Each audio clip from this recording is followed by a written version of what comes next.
All right. Can everyone hear me okay? Okie dokes. So welcome. Thank you so much for being here. It means a lot. Very grateful and excited. Um, yeah, today's April 5th, and the plan today is to talk a little bit or a lot of bit about um, Professor Nomi Dave's or Nomi's paper on that was published in Africa, the Journal of the International African Institute, called Becoming Militant, Embodying the Guinean Revolution and Guinea-China Relations. And the hope is to talk about that and hopefully some of its intersections with medicine, of which I hope I did not just abstractly theorize and that there are actually some real ones there to talk about. So before we get started, maybe we could go around real quick and introduce ourselves. Nomi, if it's okay. I mean, I think that it's very compelling as to like the research you do is very cool. And if you could tell us a little bit about why you study what you study, like what are the ideological, political, and philosophical underpinnings of the kinds of questions you ask and the answers you pose, and what do you hope? Um, what kind of embodied practices do you hope for to arise from your work, so to say? Uh, so yeah, my name is Janeeth. I'm a fourth year medical student at the University of Illinois College of Medicine out in Rockford, currently just north of Chicago. And I will be starting psychiatry residency in the summer. So, Gary, you want to introduce yourself? Sorry, I know I still mess up your name. It's very shameful. No, I don't think you mess up my name. I think that's how it's pronounced. It is Gauri. Yeah. Hello everyone. My name is Gauri, and I work at Ortho Illinois right now as the clinical research director. I completed my med school from India, um, and I'm hoping to start my residency this summer.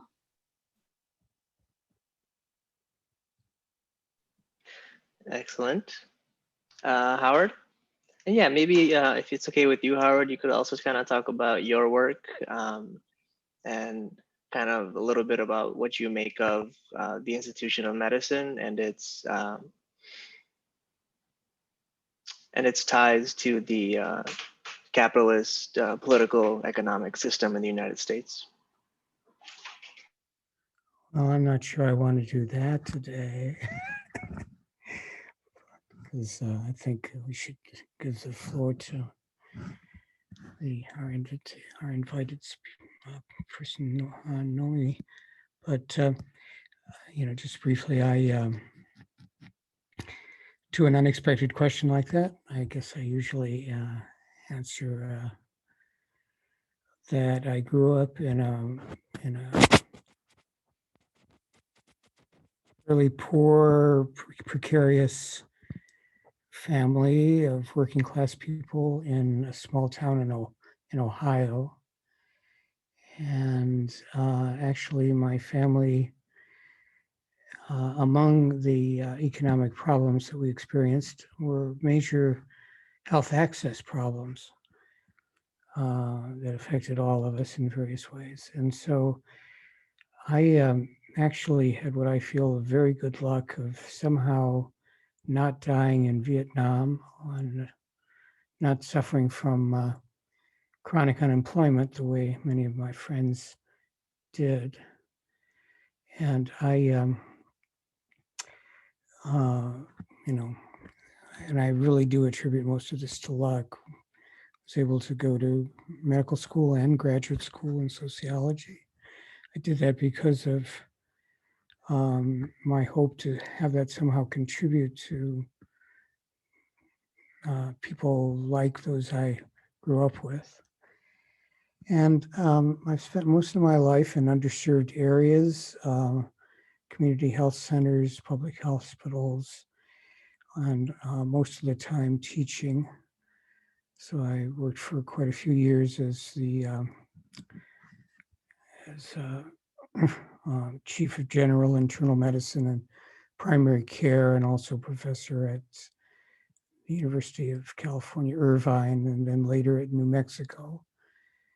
And I became emeritus officially and was have been based in Rockford, where I've had the privilege of working with some wonderful young people, not only Janet in this group, but actually a group of young revolutionaries called the Horizontal State Line Autonomous Region.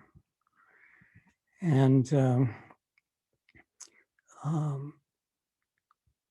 basically trying to move beyond capitalism now. And that actually, I was the one of the 5 people over 28 who was invited to join that. It's been very inspirational. And we now have a farm and a community center and housing and all that stuff involving people who are generally from working class minority backgrounds and very brilliant, could go on to illustrious careers, but they realized that they're likely to be precarious anyway, even if they do that. So that's a few words. I guess I could Thank you. say that for Nomi, we also have a piece out called Rinky-Dink Revolution. And it's part of a series co-produced by Daraja Press, which is an African-oriented press in Canada. And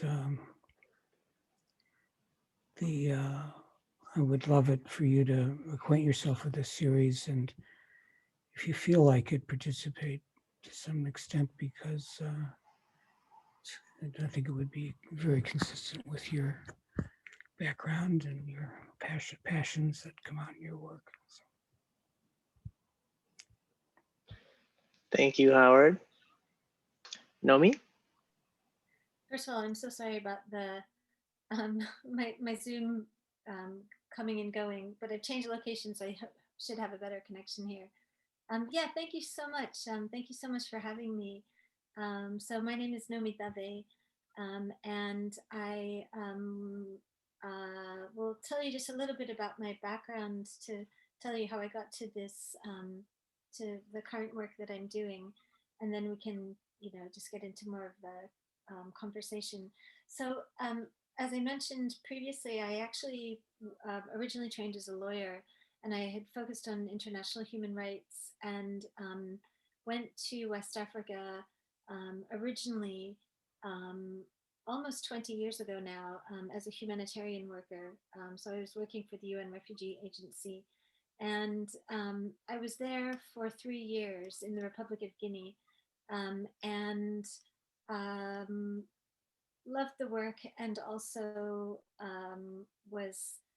found it frustrating and became disillusioned in a few different ways. And so I decided to, at the end of that, I decided not to continue on with the agency, but to take some time to kind of think things through, which, as for many people involved, going back to school. So I went to study anthropology, and then it ended up becoming a PhD in music. So my research now is very much, that mix between law, anthropology, and music.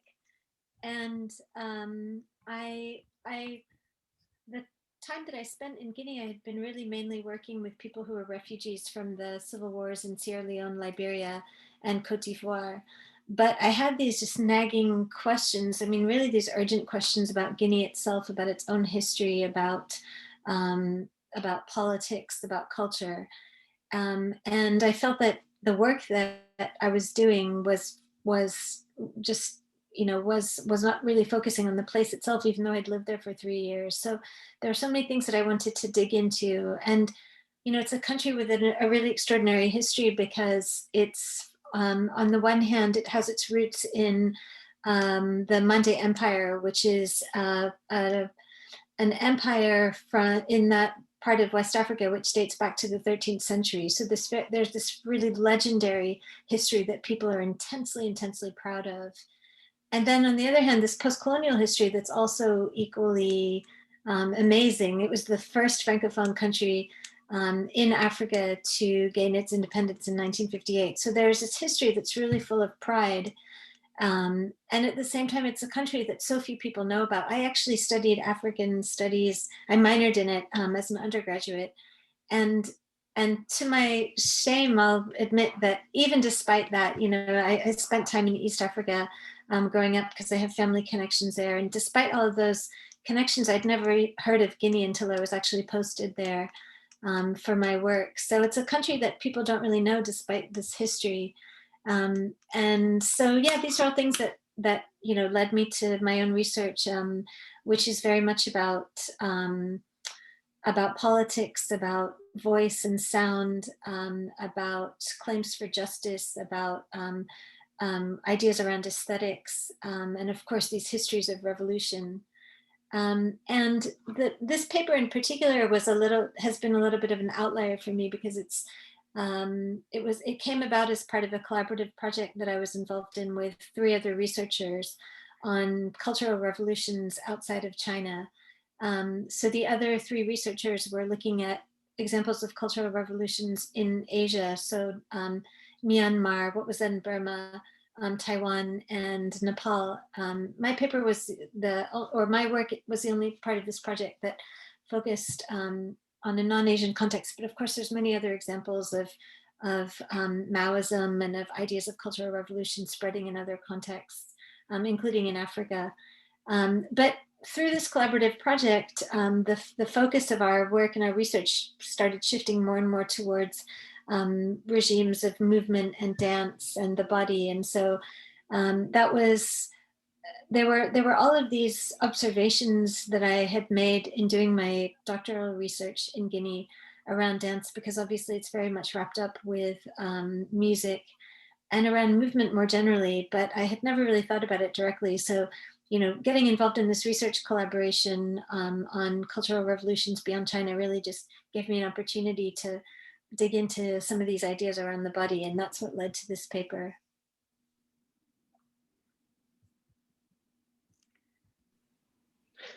Thank you so much. Could I ask a question? Yeah, of course, please.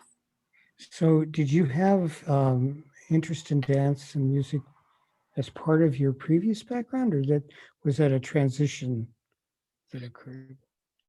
The way that I always describe it to people is that music was always there, but it was always at the edges of my life. So I never studied music in university, but I played violin when I was younger. My parents are both very active amateur musicians, and so, you know, there was just lots of music around. And when I got home, so my family is Indian origin with roots in East Africa. And I love Indian music, specifically North Indian classical music, Hindustani music. So I studied Hindustani vocal music. And, you know, it was always there, but it was never something that I did research about. And then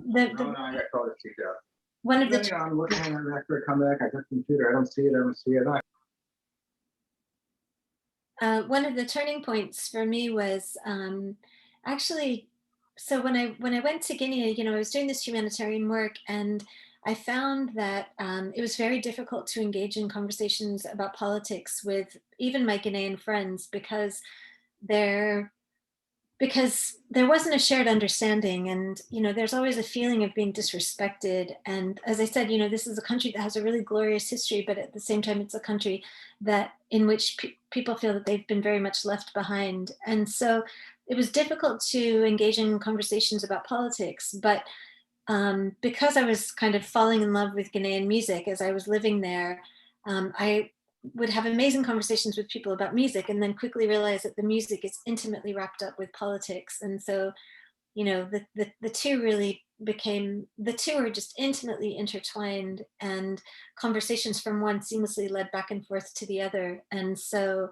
so that's how music sort of came to occupy a more central role in my life and my research. Thank you. And did the have you left law behind, or is that still part of your kind of active existence in some way? I tried to leave it behind, but actually in the last few years, I've really come back, probably since 2016 or 2017, I've really come back to ideas around the law. You know, this, like I said, this is one of the reasons I'm so interested in what you're doing, because I think oftentimes when you have a meeting of disciplines and such different ways of understanding the world and exploring the world, it can be so exciting and productive. And for me, there were there were parts of legal work that I found frustrating and limiting, but there was, you know, there's such a toolkit there. There's such precision of language, of mechanisms, and there's yeah, there's all sorts of scope and room for action. And so I've really come back actually to legal studies for the past few years. So I've been working, I've actually been doing research for the past few years on responses to sexual violence in Guinea, and have been doing a research collaboration with a group of activists and journalists. And the law has been really, has been a central part of that collaboration, both because sexual violence itself is obviously a criminal issue, but also because one of my main research collaborator, Musa Yaroba, is a journalist, and she was actually sued for defamation within the context of a sexual violence case that she was reporting on. So I've been doing a lot of work around, you know, those where the law intersects with voice and silence in recent years. That's great. Well, perhaps we can, if we have time, we can continue some of this. I mean, just as an example, one of the, you know, very active, now it's now pretty much worldwide, and I had nothing to do with it, social medicine consortium involving, you know, mostly young people, many of whom are in Africa. But there's actually kind of a unit of that focuses on dance, for instance. Mm-hmm. And so anyway, maybe if we do have time, we could come back to that, because it'd be nice to get your take on it. Nicole, if you're in a place where you're able to turn your camera on, would you like to do so and just introduce yourself? Hello, I'm Nicole. I'm here at my parents' house. So I apologize. I'll be able to get to a quieter space soon, as soon as my sister's done. But thank you so much, Dr. Dave, for being here, and Dr. Howard. I appreciate you both coming, and I'm excited for the discussion. I am a singer. I have a degree in vocal performance from Arizona State University, and I was lucky enough to take an ethnomusicology class. Dr. Dave, I know that was a class I believe that you've taught and is part of your background, and I took Dr. Solis's ethnomusicology class as part of my curriculum, so I'm really excited to hear your perspectives. That was a great experience for me, so thank you so much. Thanks for joining. Appreciate it. Yeah. So generally, what I hope for is for this to be kind of like an organic back and forth, where you know, no one person is firmly rooted to the center, so to speak, and I try to be conscious of that as well. But you know, if it's okay with everyone, I'd like to offer a starting point, at least, just based on what you know, we talked about thus far. Nomi, you mentioned something about how this interface of disciplines looks at the body in very different ways, and And in your paper, you bring up essentialism in the context of, Senghor and describing the post-colonial or the colonial context and how Fanon, someone we've talked about on this series as well, vehemently disagreed with Senghor. I guess I was wondering, what is your concept of the body, and how do you think it differs from the concept of the body in a medical context? You also cite Elaine Scarry's book, The Body in Pain. I think that's probably how I found your paper, because I was reading that book too, and then looking to see what kind of literature has come from it. And so I saw your paper and I was like, what? So yeah, I'm wondering, what do you think is your discipline, or is take on the body, and how does it differ from that in a medical context? Thanks. Yeah, thanks for that question. So I would say, I mean, in the humanities and social sciences in general, not just in music and sound studies, there's been so much of an interest in the body really over at least a couple of decades, if not more, at this point. And in many ways, I suppose it's really a reaction against kind of older ideas of mind-body dualism, and this idea that the mind is equated with reason and rationality, and civilization and everything, et cetera, and the body is something lower. And so an increasing understanding that both are actually part of the human, and that we gain knowledge and we explore the world around us, we produce knowledge about the world around us, we live as much through our bodies as through our minds. And so, I mentioned that one of my core disciplines is anthropology. And so in anthropology, for example, there's been an enormous amount of literature about the senses, about the ways in which we actually, we produce knowledge and we explore the world through a whole range of senses. In sound studies, of course, is a discipline that has really emerged to kind of contest what's the word? To contest the kind of primacy of the visual or the primacy of the text. So very much an understanding of all of these aspects of what it means to be human kind of hitting us all at once, which is paraphrasing an anthropologist that I really like, Wendy James. And yeah, I mean, I would be interested to hear from you all actually, how those ideas, that evolution, as I said, in the humanities and social sciences, maps onto changes in medicine. I mean, I can only speak anecdotally, but my sense is that even just going to see my kid's pediatrician, for example, that it's not just about the belly or the ear, but it's actually about the whole kid, including mental health and everything like that. And of course, as university faculty, we're talking more and more and more about issues of mental health. And so this idea that, which seems to me to kind of attack mind-body dualism from a completely different direction as well. So yeah, those are just some preliminary thoughts.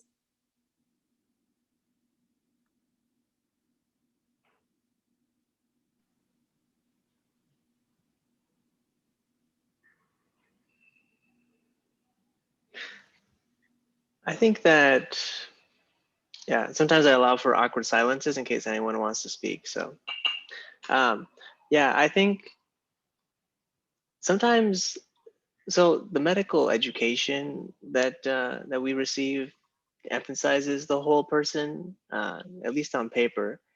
But I think often in practical clinical settings, the whole person is narrowed down to measurable outcomes. And the person outside of those outcomes is relevant to the extent that they impinge upon those outcomes. that's sometimes like the sense that I get. And so I wonder often, like, if medicine had, say, a more humanities-based conception of body, right? Body that's expansive in the way that mind is expansive, and somewhere where those two meet. And it's not merely the measurable that is of clinical significance. Would the institution of medicine be more vocal in advocating for basic human rights like education and shelter, food?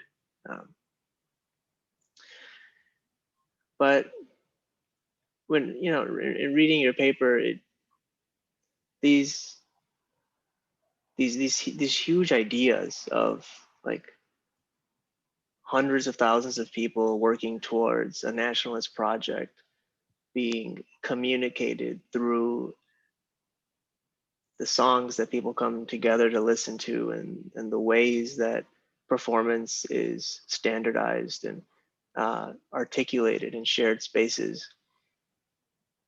It makes me wonder, to what extent are healthcare workers participating, knowingly or not, in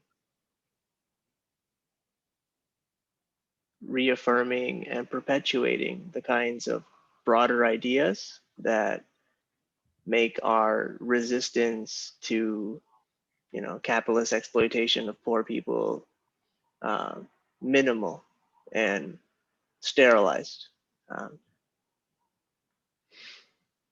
And how would resistance through movement and body look like in the clinic without getting sued or losing your medical license? Because I don't know if that's yeah, that's kind of me offering my 2 cents on that, if anyone wants to jump in. Well, I have some comments, but does Carey or Nicole, do you have anything you wanted to share first? I would say that, Janith, you put things so well. As a fourth-year medical student, I'm honestly shocked by how I am not affected by the suffering of my patients to the same extent that I was as a first year. And in some ways, I think that makes me a better practitioner at times. I think that I'm more helpful to my medical team at times. But at times, sometimes, I mean, you have to process these things eventually. And so it's really hard to, in your medical training, to grapple with these feelings of how can I best take care of my patient and get to know them and take care of all of them, and also provide the best solutions to things that we know that we can treat with evidence. And then the second question that a lot of residents, especially that I've seen at UI Health, try to address is what Janith is talking about, is like, when do we start taking responsibility for the common obstacles that we encounter every day, like not having suitable housing for our patients? I mean, how can we connect them to these resources? Because we are in the position to know that this is what is afflicting our communities and in our areas acutely. So yeah, I'm definitely interested in talking more about that aspect. And then also, I'm interested, I don't want to derail the conversation too much, but we talk about how we can be complicit with the music that we listen to and how it forms our ideas of our society. And in some ways, I think that can be a good thing too. I'm wondering if, especially, there's an application of music that is being missed in a culture that is even somewhat militant, like a hospital, that sometimes has to be somewhat militant, and how music can be used as a tool, not to guide thought, but also take the pulse of what the team is like and how they're doing. Because that's how I think musicians think of music, is as something to connect people and see. You have to have an understanding of your group and of your team and your community when you're making music.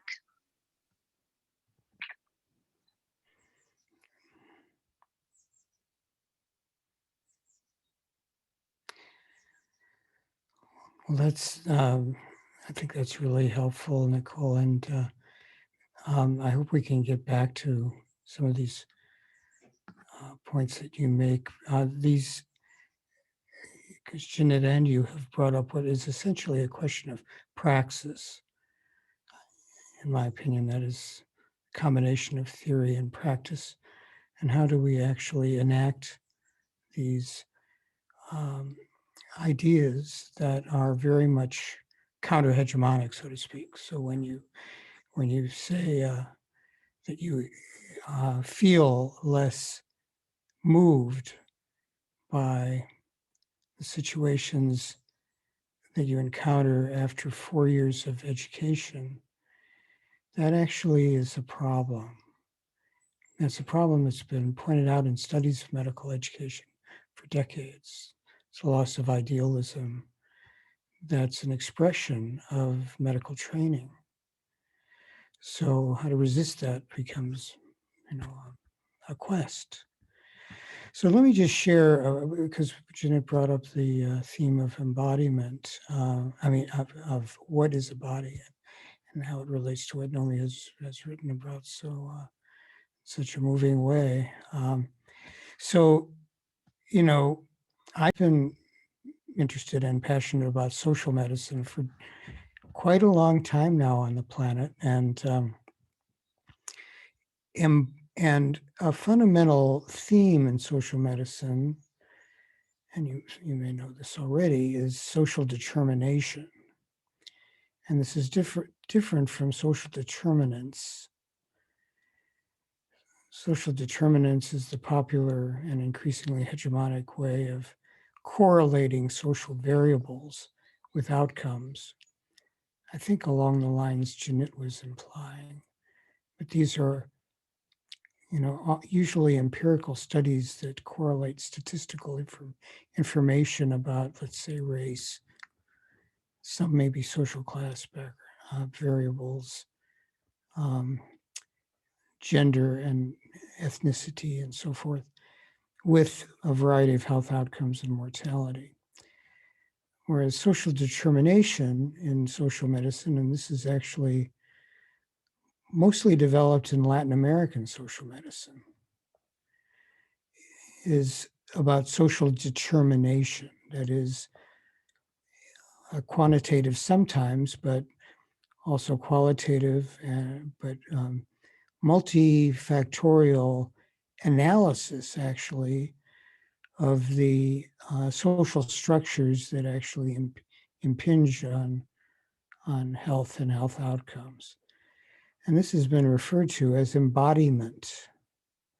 So social determination, how societal structures like housing, let's say, which you brought up, Nicole, how these structures actually become embodied in poor outcomes.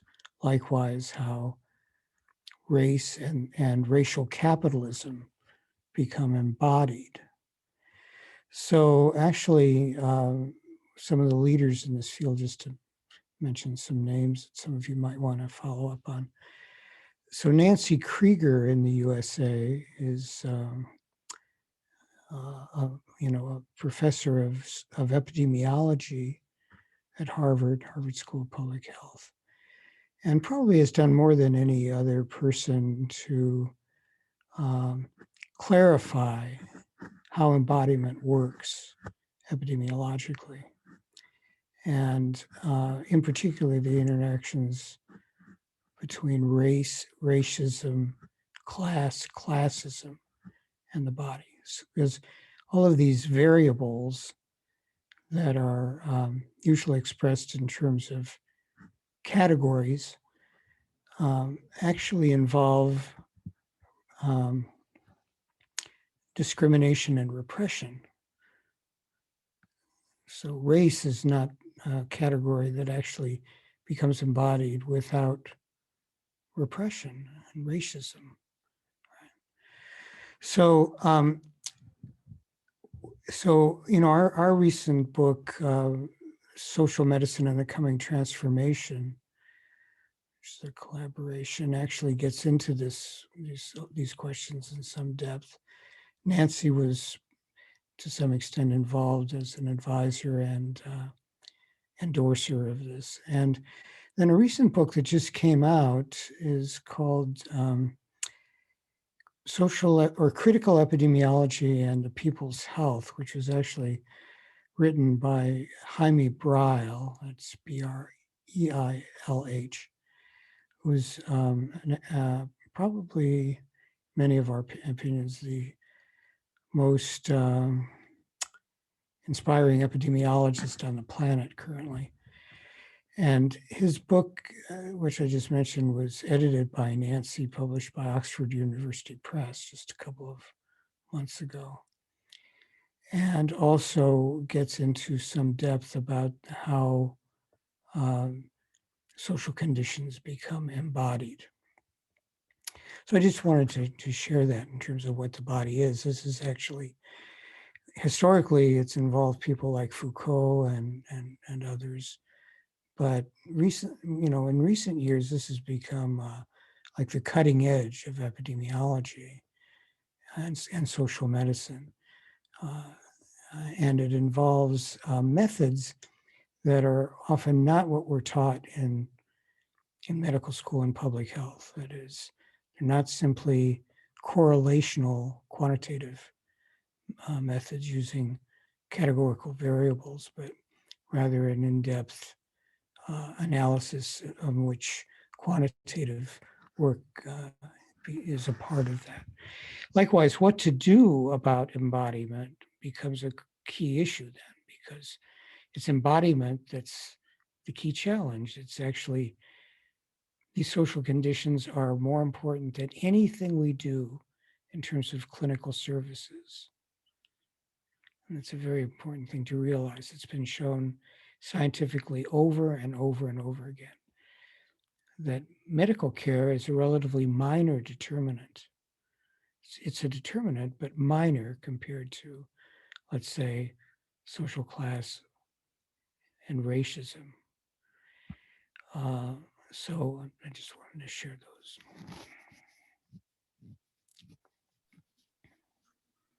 Yeah, if I may, that's fascinating. Thank you, for all of these ideas, and that it makes me think of what you just said, Howard. Makes me think about Janit's earlier point about a view of the body as expansive, but that view, that expansive sense, can be both good and bad, right? So in some sense, this idea of embodiment is proof that our bodies are constituted by others, but that can have terrible outcomes both individually and collectively.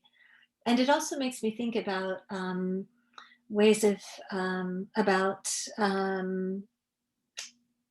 research and scholarship in sound studies around the voice, and the ways in which the voice is really really constituted by the social collective, and ways of hearing even more so. And so we have these I mean, this is such a central idea in kind of Western philosophy, that the voice really belongs to a unique individual, and it's their own thing, and it's the kind of their sound fingerprint. But actually, all of these ideas about the voice similarly really being constituted by our social upbringing, and then also our ways of hearing and our ways of interpreting other voices being equally, not individual acts of agency or just individual acts of reception, but absolutely shaped by the social structures that we live in.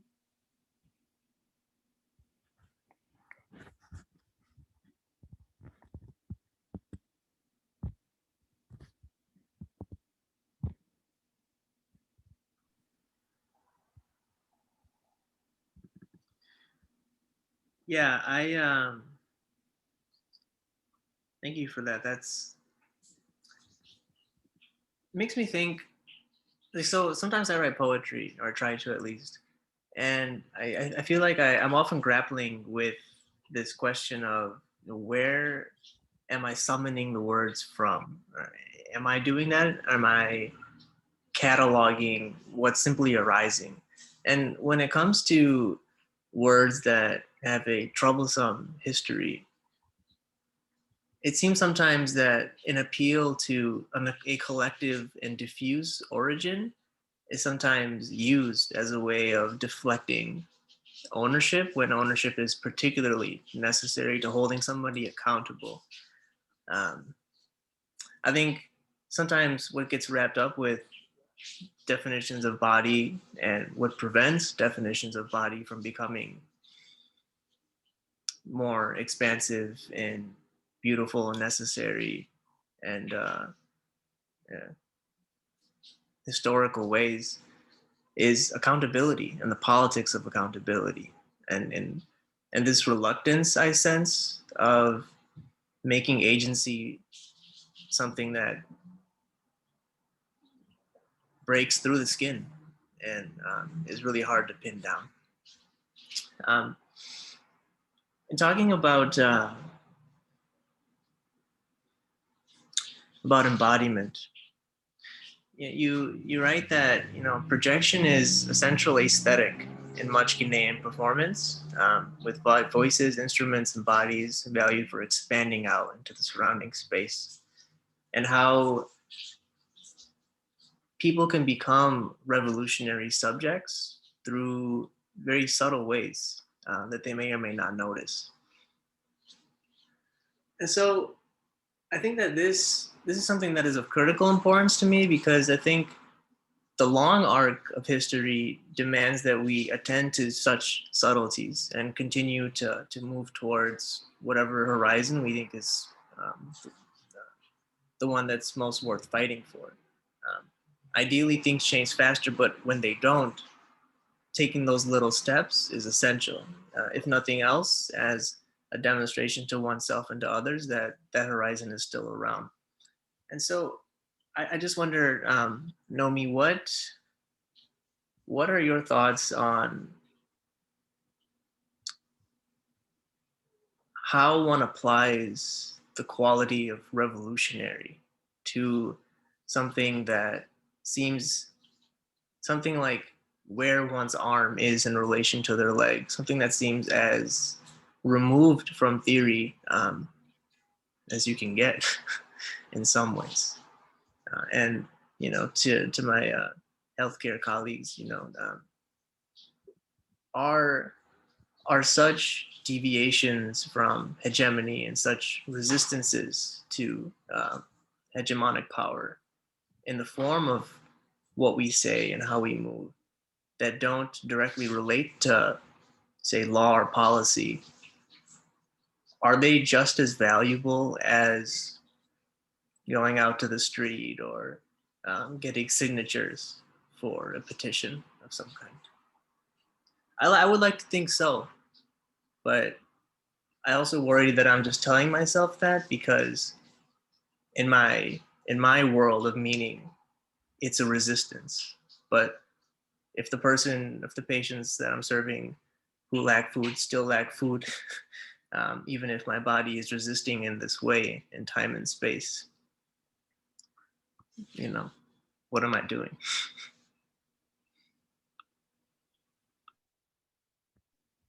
There's actually, so in anthropology, there was this huge resistance boom in the 1980s, and there were some really kind of canonical studies that were written that were about everyday acts of resistance. So looking beyond explicit political actions or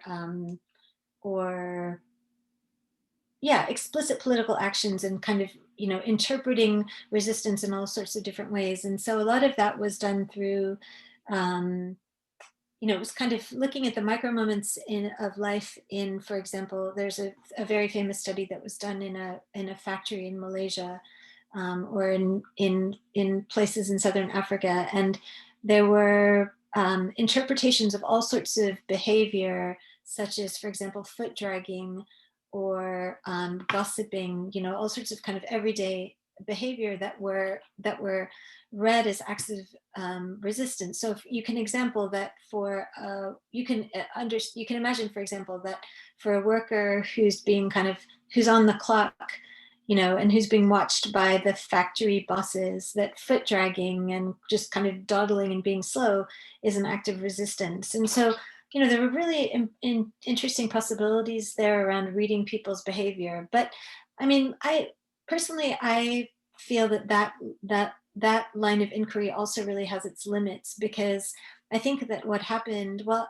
I'm not the only one who felt this way, but what happened, at least for anthropologists and for a lot of people in the humanities, was that there was such a focus on these small acts of resistance that the conversation really shifted away from material change, from the explicit actions, or from the movements, the collective movements that are really going to actually achieve material change. And so it became instead this kind of, these sort of constant acts of interpreting these micro movements or micro moments. And so, I think that that we as human beings, we act in so many contradictory ways all the time. And sometimes we do things that somebody else could interpret one way, but that we actually have no intention of as imbuing with that kind of idea. And so, I think that that word resistance has just really become caught up in this tendency, particularly of academics, to kind of wish for that. And this happens so much in music studies. I mean, this is actually a lot of what my doctoral research was about, is about this kind of quest and sort of willful desire for protest music, because we want to feel that it's out there and that it's happening, and it's so much celebrated. But first of all, it sometimes it's looked for in places where it doesn't really exist. And second of all, even if it's happening, it doesn't necessarily mean that it's going to really lead to material change, and to social change. And so yeah, my sense is that, to be revolutionary is both something that is kind of a label that's put on somebody by a regime, for example. So thinking about the case in Guinea, that there was this word that was taken from one geographical and cultural context to another, and it was used and it was mandated, and so it became a label. But then also there's just ways of being in a particular historical moment that do translate into our everyday lives, and that do shape the way that we move, that are both mandated by the state, but also that become normal or become everyday, but are subject to all sorts of different and sometimes contradictory feelings and interpretations from the individuals and the collectivities that are living them. And I think that was part of what I was trying to show in this article, that you read for this discussion, is that there's a regime that's really mobilizing around this idea of revolution, and that's really trying to get these ideologies to translate into embodied action, and therefore to be internalized. And yet, of course, people feel and think and move and act in all sorts of different contradictory ways at any time, and they remember that over time in all sorts of different ways.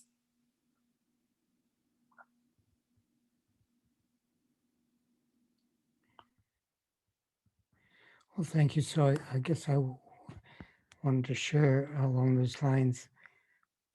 These questions that you've raised, Nomi, just now, and I gather you've written about this as well.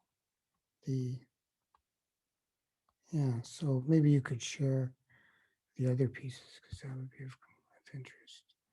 So, I mentioned the work at Geriatrics Press earlier, and part of that is a series of manifestos / pamphlets that are called Moving Beyond Capitalism Now. And it responds to the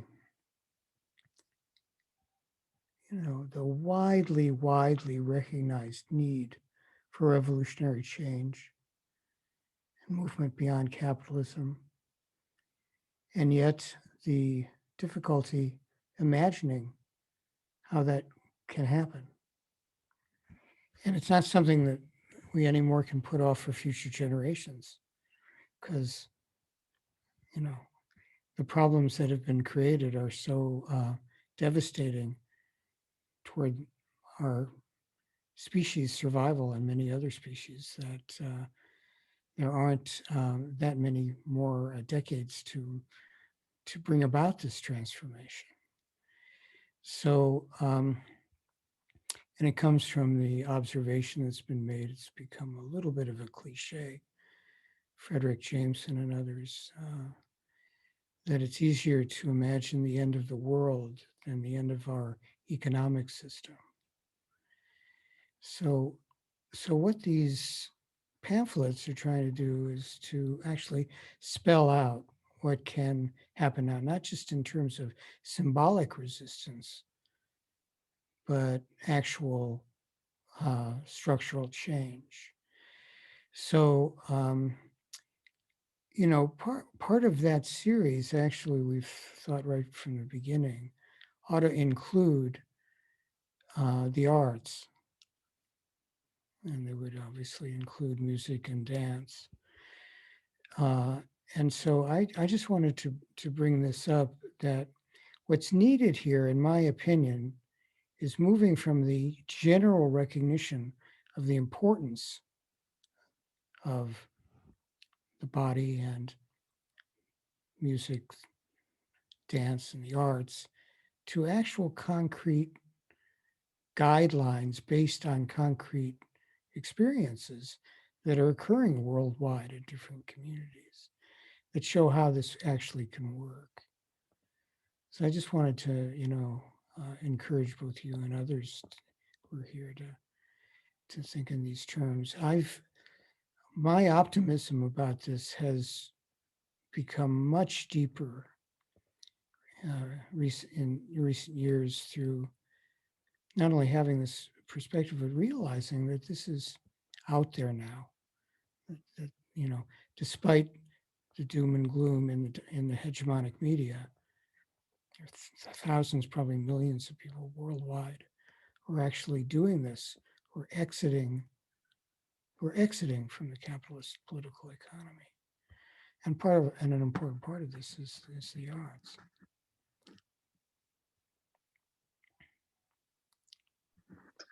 Yeah, I was really struck by the part in this article, and also Dr. Dave or Nomi, I did buy your other book. Its title escapes me, but it's also about music and the revolution in Guinea, and I'm really enjoying it.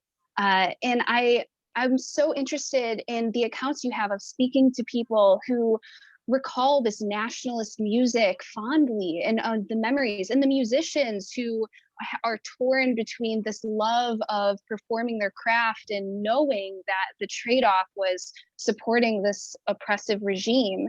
And it just so speaks to me of the power of music to mobilize people. And we need something in healthcare that can transcend some of the hierarchy and bring people together in ways that is hard to articulate because of things like I've said about even just before, I haven't even been to the hospital yet.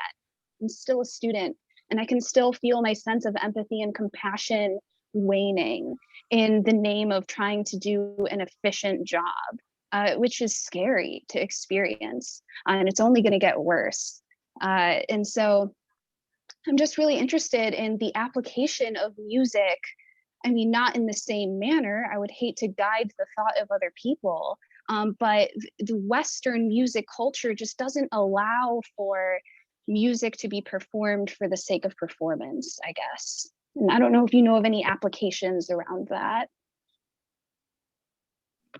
Yeah, and Nicole, I'm glad that you brought that that point up again about, you know, your kind of your sense of your own sort of diminishing empathy as a result of your increased experience. And you know, I'll say that as I mentioned, so I originally trained as a lawyer, and I worked as a humanitarian worker for 3 years, and that experience is very familiar to me, not as a health practitioner, but as a human rights practitioner. That, you know, I was motivated by just this burning, burning's not the right adjective, a big sense of empathy. I'll need to find a better adjective there. And then, just through the experience of the work and just, being confronted with the sheer reality of suffering that was taking place, I absolutely felt that. I mean, not just me individually, but structurally, that within the human rights, the kind of international human rights regime more generally. And I think it's really, really tricky with music, because on the one hand, it's absolutely the case, again, going back to Janit's idea about the body is expensive. And I think in that way that, thinking of the social body, that the solution to our woes is the social, right?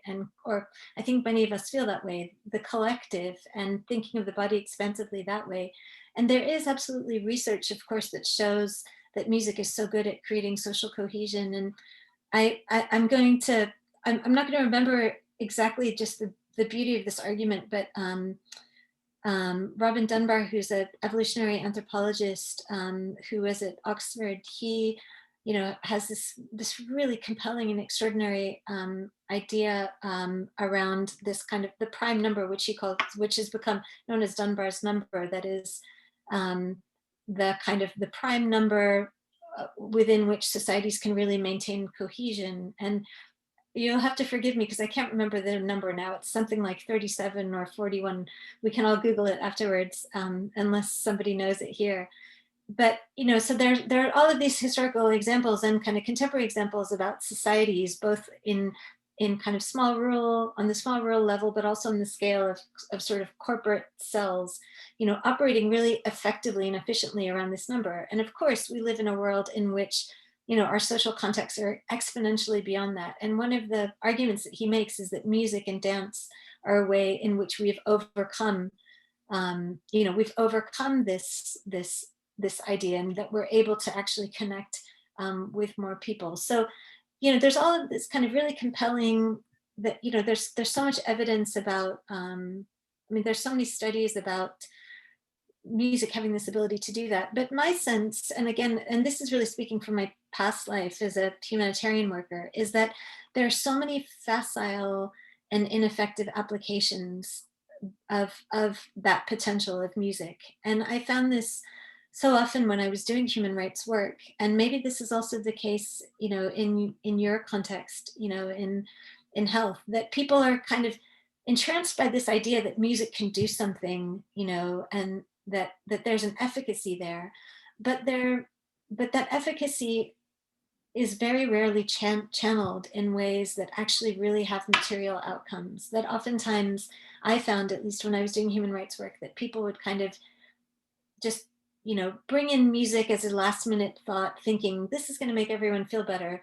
Or they would just get someone to write a song to say, dictatorship is bad, or, wash your hands and protect yourself from Ebola. So, Guinea was also the epicenter of the Ebola outbreak from 2014 to 2016. And there were all of these songs. And, there's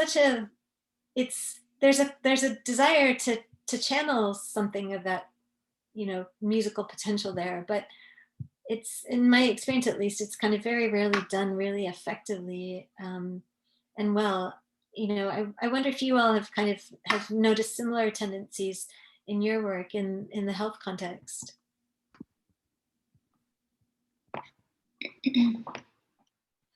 I actually had a patient, a younger patient. He had GB syndrome. I'm talking about a child who was 7 years old. He was paralyzed from the waist down, and a 7-year-old child in an ICU had nothing to do. I remember coming into the ICU, and all he wanted was his phone and music. So I was just thinking about that instance. I don't know if we can actually therapeutically bring music into or make music a therapeutic regime, but yeah, I actually have seen it practically happen. Yeah, thank you for sharing that, because that's really, I think, a sharp contrast to effective music and what I think of effective music, where it's like a tool that can be used to help someone communicate and participate. And so for this child, he probably felt, I mean, yeah, it was a comfort to him, but he probably also felt like he could communicate better. And there's music therapy that can be implemented in hospitals that uses this similar idea. The example I have so far of music in a hospital setting would be the a cappella group that we have at the Rockford campus. We're called the Ultrasounds, and we are a group that is not meant to perform. We're not, stellar performers, but we are meant to be a community that can be an outlet for people to come and sing together. And what has happened from having this group is that students who wouldn't have associated with one another because they were in the pharmacy program or the MBT program and had different classes then could come together. And it actually has poured into different volunteering projects and has affected our overall social construct of how we're being raised as future practitioners, where we will be working very closely with each other in the real world. I don't see that application of music where it's participation based and where people can come and express themselves, such as in this group where we're choosing music, as opposed to like writing a song about Ebola or writing a song about a dictator.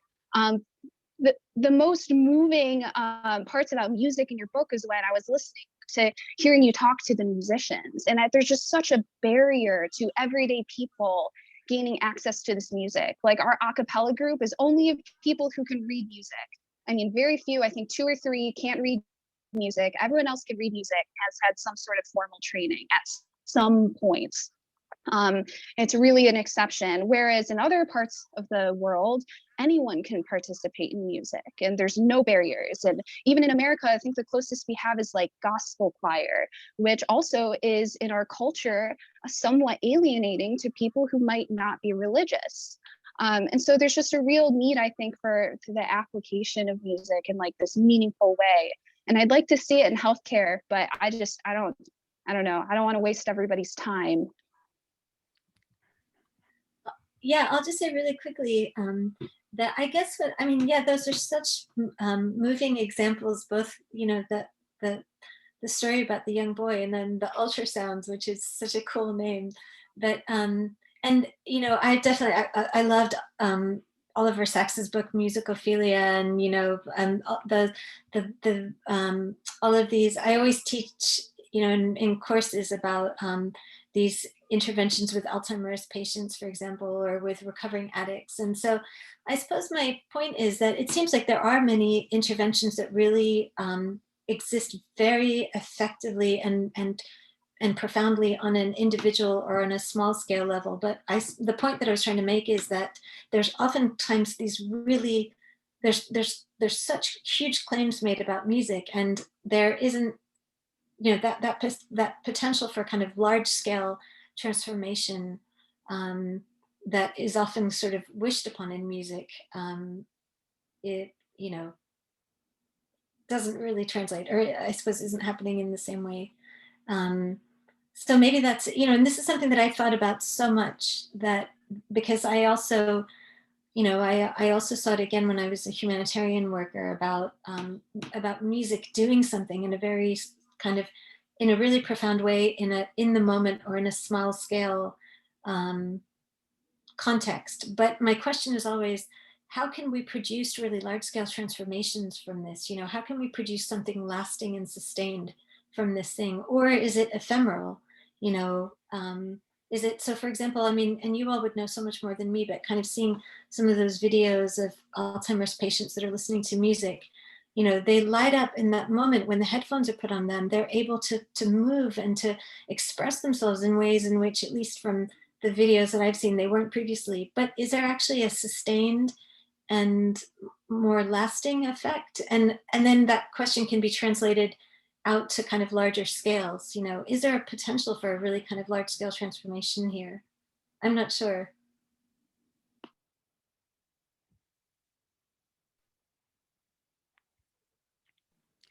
Well, maybe this gives a segue that I can talk about Cuba. So the kind of experience you just mentioned, Nomi, actually is part of the revolutionary approach to geriatrics in Cuba, and there are. I mean, I won't get into all the details, but one of the things that I've focused on in visits and collaborations in Cuba have involved geriatric settings, and they're called hogares de ancianos, basically old age homes, but they're actually largely medical facilities that are multidisciplinary. And music is a fundamental part of every one of them, including performance by people who have early stages of dementia, people with later stages of dementia participate in the performances as well, although usually not playing the saxophone. There's this kind of very eminent, at that point, 96-year-old saxophonist who is a leader in this movement. Now, so where does that come from? As you were mentioning with the boy in the ICU, or the how to bring these into our ordinary day-to-day experiences. So it can be looked at as acts of resistance, but also tied to the material changes that you've mentioned. So, one of the suggestions that I had, and you may have actually done this in your book, which I haven't gotten yet, is to bring out some of the history of racial capitalism and the slave trade. Everything that you've described, to my knowledge, is connected to slavery, which was ubiquitous in that region, and it's what Marx called the rosy dawn of capitalism. That is the brutal capture of slaves to bring to many parts of the world in order to foster the capitalist economy. And that area in a little south, is basically Yoruba land, right? It's the immense territories of Africa that were occupied by the Yoruba peoples. I'm not saying it's the only one, but one of the most important. And so people were brought from Guinea and also the Nigeria area and so forth to the Western Hemisphere. And many wound up in Cuba and Brazil. And the role of dance and music in those countries as acts of resistance and revolutionary transformation is really astonishing. The Afro-Cuban presence, and also capoeira, for instance, in Brazil, is a direct African dance form that actually, from the way the way it looks in just reading your account, is very similar to the kind of fighting dance that you described, especially among male dancers in Ballet Africana and other groups. And so this is actually an important way that, in the case of Cuba, the revolutionary transformation continues to happen. I mean, emphasis on Afro-Cuban music and dance is enormous there.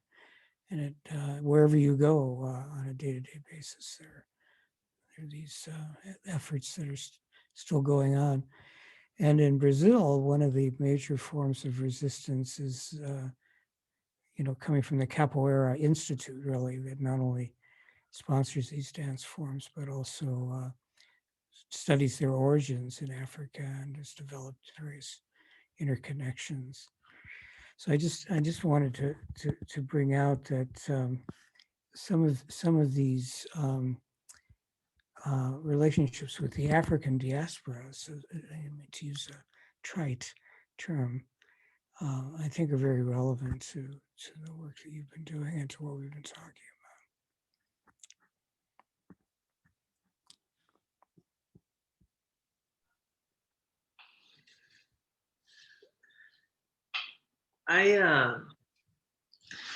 I find that there's this maybe additional confusion that I face where Nomi, you described law as having the force of um, precision of language and understanding that and maneuvering in that, allowing for or disallowing for greater or lesser opportunity. But there's various conceptions of affect, but Deleuze, at least, he regards affect as an encounter, right? And in music, and you're mentioning in these various examples, there's these moments of change, of brightening, of hope, and then just as quickly as they came about, they recede. And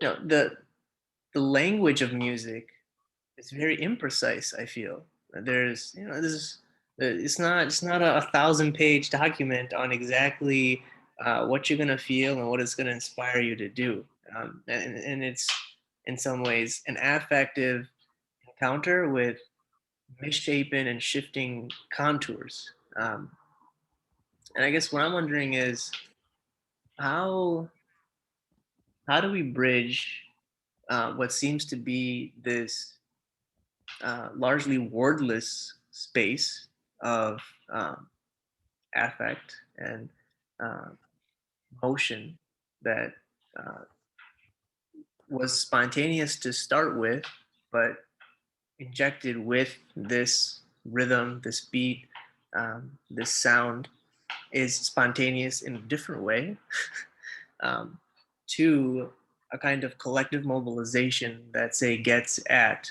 um, the rates at which certain peoples are incarcerated. Um, there's that, and then the second thing I wanted to mention was, I think that rightly so, there's an emphasis on lasting change, right? In contrast to the ephemeral um, feeling better. But this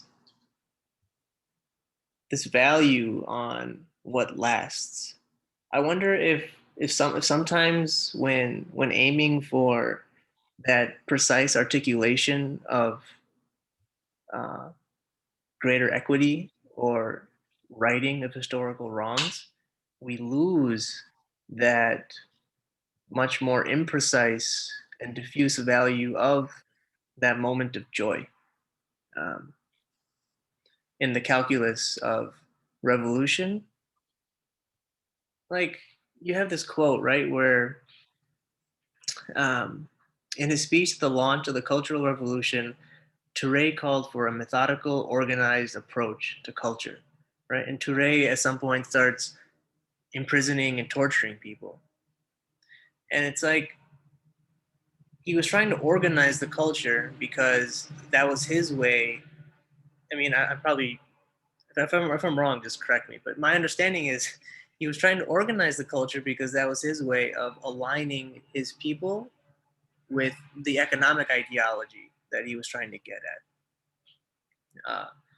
And but to organize a culture, to structure what is a nebulous affective encounter in a instrumental way and apply it to hundreds of thousands of people in different places with different histories,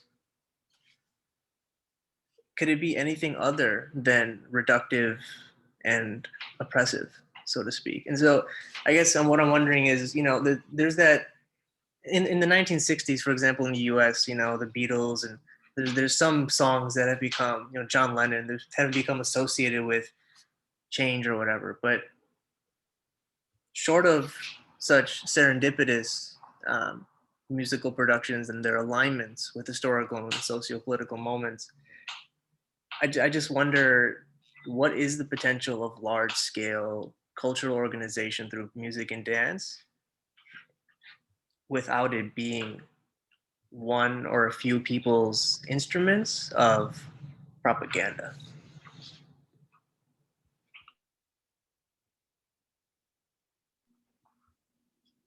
I suppose, first of all, I'll say, I mean, my sense is that there isn't a dichotomy between sort of, and what I wrote down the phrase that you said, a wordless space of affect, emotion, and then whether that be through music or through thought or other things, and then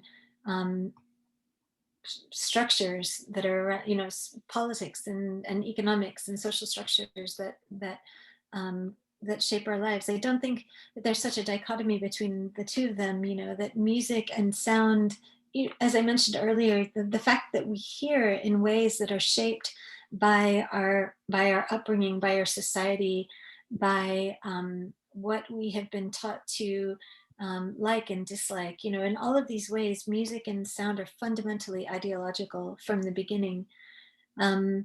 And at the same time, you're absolutely right, because we've all had that feeling, we've all had that experience of a kind of, detachment from the kind of precise thoughts or words, into a space of feeling. But I think it's kind of very much a back and forth. And I think, in many ways, I mean, music can be tyrannical as well. I think, as I said, I mean, on a very poor level, I have done some Hindustani vocal music, and the music is so extraordinarily rigorous and so extraordinarily precise. And this is true for South Indian music as well. It's just, I'm speaking of North Indian music because I've never studied South Indian music. And this is of course true for musical systems all around the world, but there is no sound without an entire system of meaning around it,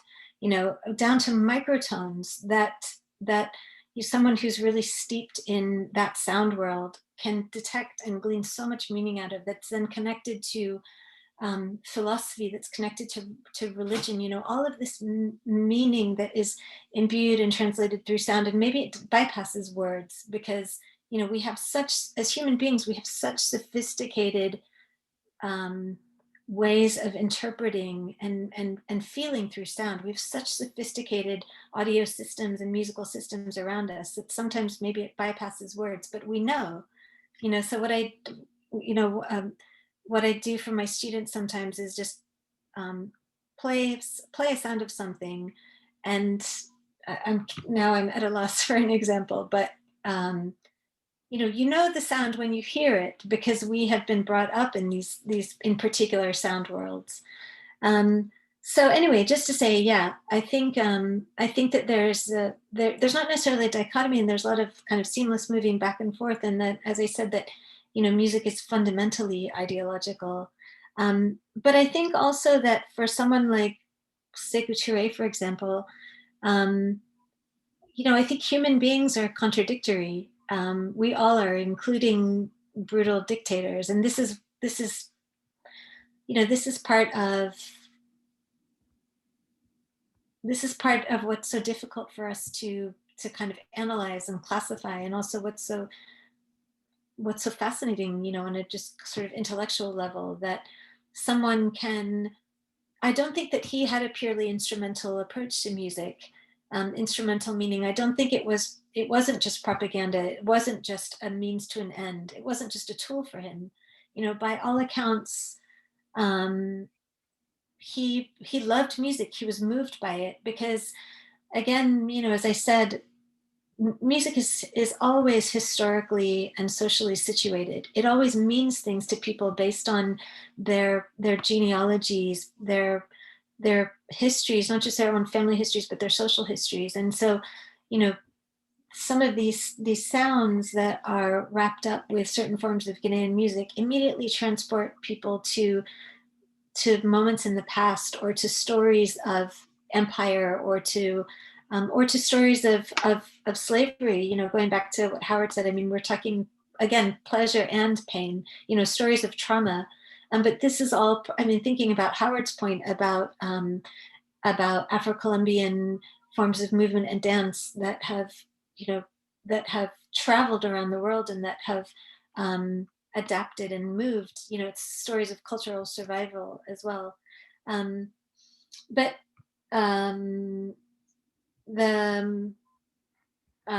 yeah, so the point that I was just simply making is that I don't think that someone like Touré had a purely instrumental view to it. I think that, you know, he, as anyone else from his society, is just imbued in that sound world and that musical world in which things feel and things move and things mean. And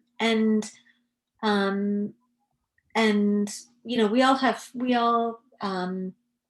all are raised in this way, right? And so we all have these kinds of massive feelings in which we can sort of interpret.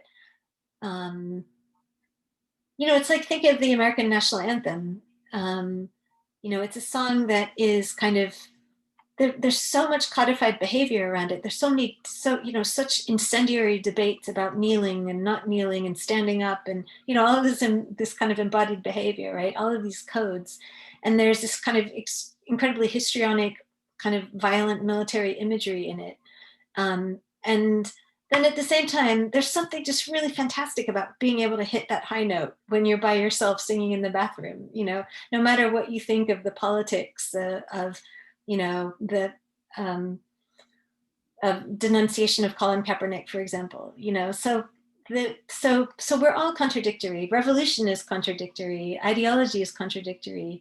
And I think that you know, Sekou Touré was very much, I suppose, in that way, human like the rest of us. So I think that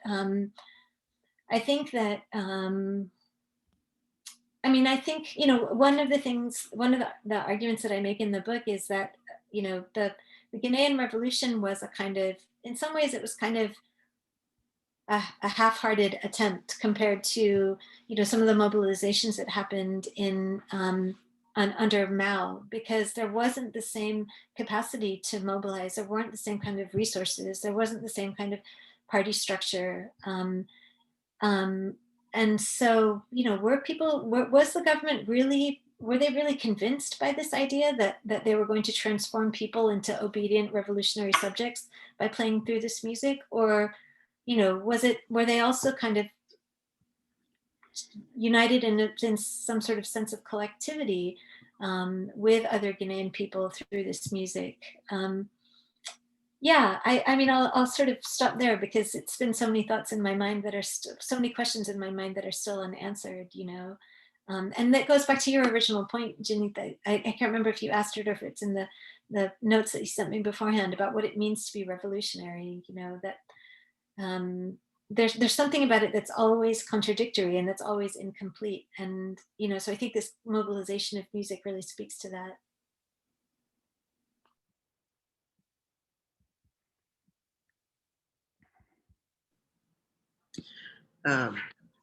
That was wonderful. Thank you for those thoughts. A lot to think about. I just really quickly, I think that maybe I'm just salty about Touré's violence, and so I'm less inclined to believe that he was a patron of the arts.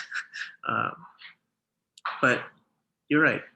I totally agree. That contradiction is inescapable. And if I can just say one thing there, I think partly it's because it hurts, you know, because we tend to cherish music and we tend to cherish art, and so it hurts, doesn't it, when we find out that music and art can be implicated in violence. There's there's a really fantastic book that I read a few years ago by John Carey, C-A-R-E-Y, that's called What Good Are the Arts? And I actually taught a class called What Good is Music that kind of um, benevolently steals from his title. Although I always assign his book and make sure that my students know where that idea came from. And he, it's really fascinating because he talks about the ways in which the arts were really used as a form of, and this idea of high culture was really used as a form of social engineering in Victorian Britain, for example, with the kind of these seemingly philanthropic moves of opening these artistic institutions, museums, and making them free from the public. But there was this kind of constant underlying idea that that there was social engineering that needed to be done to kind of lift the undeserving poor into the aura of art and to kind of make them at least deserving poor, or sorry, lift them from the deserving to the undeserving poor. So yeah, art and music are always implicated in these kinds of complicated histories and politics. But I think you're right, Janine, that there's something about it that hurts as well. Well, I have just a couple of brief comments about this topic. So about the violence of Pérez and that period of history. So the piece that actually I was surprised, because you mentioned it, but don't really emphasize it, at least not to my reading. I could have misinterpreted it. It was the counter-revolutionary milieu, the interventions that were going on in that part of Africa and many other parts of the world, specifically led by the US and specifically by the CIA, to violently or less than violently overthrow those revolutions. And so Pérez, I don't know anywhere close to the depth that you do about its history, but I've read some. And, the paranoia that was generated by the actual interventions to assassinate African leaders like Lumumba, attempts on Nkrumah, who, had a very close relationship with Touré, in terms of the theory of neocolonialism that Nkrumah actually developed and that Touré was part of, in terms of the overall resistance to imperialism that motivated at least part of what he and that government were trying to do. So, what's called dictatorship and violence under dictatorship, I think always has to be contextualized in terms of violence against the revolutionary transformation that is brought about by the sectors of the world societies that benefit from the current patterns of oppression. And the other thing I wanted to say about Janit's question of how you avoid dictatorship in, let's say, music or the arts. I'm paraphrasing what you said a little bit. So, what is, and part of this comes from what you were saying also, Nomi, about the dominance in music and other artistic forms that can occur. So, I strongly recommend a film called The Hour of the Furnaces, La Hora de los Hornos. It's an Argentine film, and it's about cultural hegemony. And the film starts with these Bach sonatas, examples of high culture, as you were mentioning it, that the film develops as some of the most central pieces of imperialist domination worldwide. That is, ideas about what constitutes the good in terms of artistic expression that are foisted upon the world's peoples, all of whom have their own indigenous traditions of what is good, but that becomes bad from the standpoint of what empire needs to show how good empire is. So so how do you work against that? Well, one is to just to realize that what we're taught about high culture and Western civilization in our upbringings is not necessarily the way it is in terms of historical processes and effects. And then the other thing I wanted to mention is top down versus bottom up. So the problem of the Guinean Revolution, at least one of the problems, it's the same problem that occurs over and over again in the face of massive hostile intervention, which is, how do you protect against that intervention when people are being paid, by some external power, in particular the CIA, to overthrow you and to overthrow the effort? So what's called dictatorship, not to say there aren't dictatorial tendencies that need to be, evaluated critically, but a large part of this is defensive over and over again. We see this time and again currently in the so-called hybrid coups that go on in various places around the world, especially Latin America, where it's not necessarily military intervention, but other kinds of economic and legislative and judicial interventions that actually try to overthrow the democratically elected governments that are in place because they don't support the dominant ideologies. So there are a couple of examples of disciplined efforts to overcome top-down determination of what is good music and what we should do. And again, one that I could bring up is Cuba because I have the most experience with it, which is that all of this is tied to the base organizations. That is, for instance, the role of Afro-Cuban music is actually often initiated by the neighborhood-based committees for the defense of the revolution. These are the places where the performances happen, where the concerts happen, and so forth. So it isn't the Central Committee of the Communist Party determining what should be performed or played. It's actually people in local communities. And one experience I had that was relevant to what you were saying about the Soviet Union versus China in Guinea, thought you might enjoy this, was, the USSR also didn't do well in Cuba, actually. And I actually saw this because, why? Because there were lousy dancers, compared to Afro-Cuban dancing, right? They just didn't get it.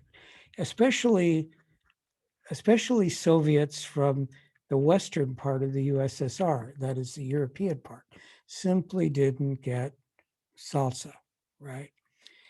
Whereas the Soviets from East Asia, let's say Uzbekistan, who were in Cuba, got it. And so there was a differentiation of who was the the more successful political and cultural worker, depending on how they could relate to the indigenous musical forms that were going on there. So all of this is to say that, just to get back to the overall points, that first, what seems like a dictatorship may be a dictatorship. It's certainly depicted as a dictatorship in the dominant media, but in my experience, it always has to be not necessarily defended, but at least understood in terms of the demands and the threats coming from outside to democratic revolutionary process that's in place. And then the other has to do with this top-down, bottom-up theme that's, I think, especially important in terms of cultural patterns of trying to work against hegemonic top-down culture. Let me stop there. Thank you so much, Howard, and thank you all of you for helping make this really really great conversation happen. I'm sorry we went over time a little bit. Thanks for sticking around anyway. And yeah, I